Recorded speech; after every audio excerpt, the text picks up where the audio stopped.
Witkoff takes fire over call with top Putin aide. 5 takeaways by Laura Kelly. President Trump is standing behind his most trusted negotiator, Steve Witkoff, following the leak of a phone call with a senior Russian official, which Ukraine's backers have criticized for what they see as the special envoy's attempts to sabotage American support for Kyiv and broker a deal favorable to Moscow. It is the latest twist over a chaotic week, in which the Trump administration's behind-the-scenes deal-making between Russia and Ukraine has spurred both optimism and questions about progress toward peace.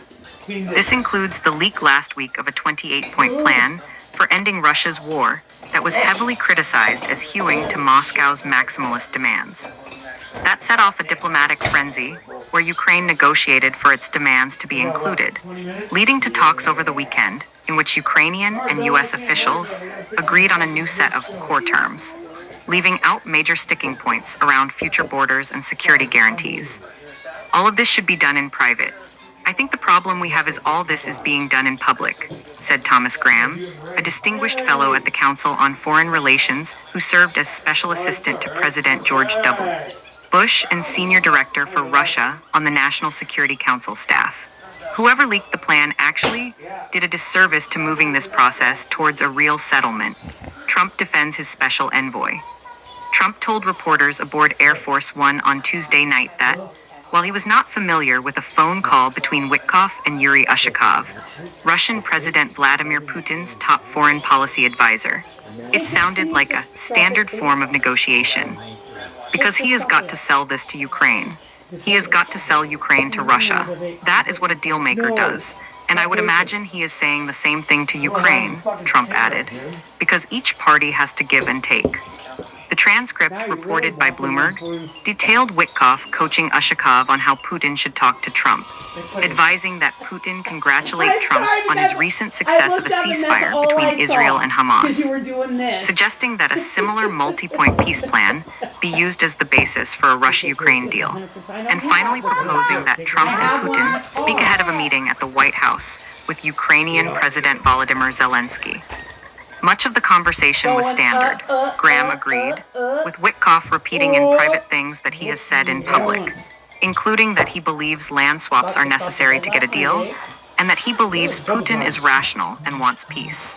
Witkoff sabotaged Zelensky meeting, but Witkoff's suggestion of a Trump-Putin phone call before the Zelensky meeting raised red flags for Ukraine's supporters.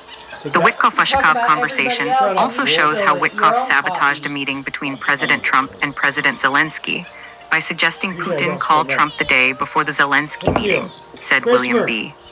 Taylor, former U.S. ambassador to Ukraine and distinguished fellow with the Atlantic Council's Eurasia Center. Graham added that the timing of the Putin-Trump call was a bit problematic.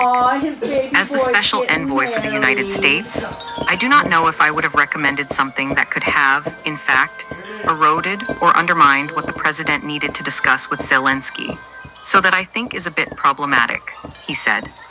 One diplomat who requested anonymity to protect communication with the Trump administration said what stood out was Witkoff appearing overly sympathetic to the Russians and not identifying them as a threat to the U.S. It shows a disposition on policy which does not seem to understand that Russia is an American adversary and that Russia's war in Ukraine in fact cuts hard against American interests. That is dreadful, the diplomat said.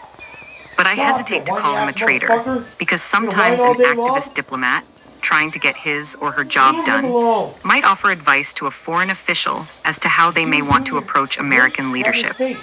Offers insight into origin of 28-point plan. The transcripts were reported by Bloomberg on Tuesday night, and the White House has not disputed their authenticity. Ushakov, in remarks to the Russian outlet Kommersant, suggested his phone call with Witkoff took place over WhatsApp, which, apparently, someone could somehow eavesdrop on. Bloomberg also reported on a conversation between Ushakov and Kirill Dmitriev, who negotiated with Witkoff on the 28-point peace plan, with the two Russian officials saying they should submit their maximum demands. Reuters, citing 3 officials familiar with the matter, reported Thursday the 28-point peace plan drew from a Russian-authored document.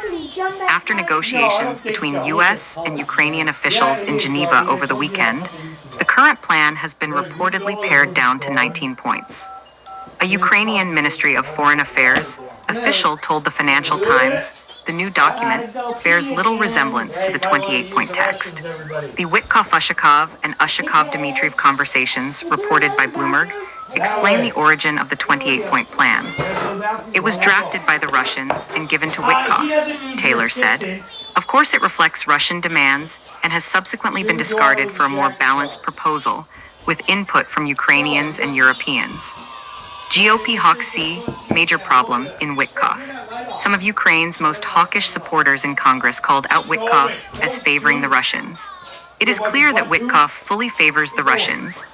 Outgoing Representative Don Bacon, Republican from Nebraska, posted on the social platform X. He cannot be trusted to lead these negotiations. Would a Russian paid agent do less than he?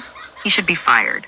Likewise, Representative Brian Fitzpatrick, Republican from Pennsylvania, who is sponsoring legislation to sanction purchasers of Russian oil, called for Secretary of State Marco Rubio to step in. This is a major problem, and one of the many reasons why these ridiculous sideshows and secret meetings need to stop. Allow Secretary of State Marco Rubio to do his job in a fair and objective manner, he wrote on X. Talks with Putin expected next week. But Trump is not signaling any loss of confidence in Witkoff and is sending him to Moscow next week to speak with Putin about moving the peace plan forward. Trump said Jared Kushner, his son-in-law who helped negotiate the Israel-Hamas ceasefire, may join Witkoff. Trump is sending Secretary of the Army Dan Driscoll to meet with the Ukrainians. I look forward to hopefully meeting with President Zelensky and President Putin soon, but only when the deal to end this war is final, or in its final stages, Trump posted on his social media site, Truth Social, on Tuesday afternoon.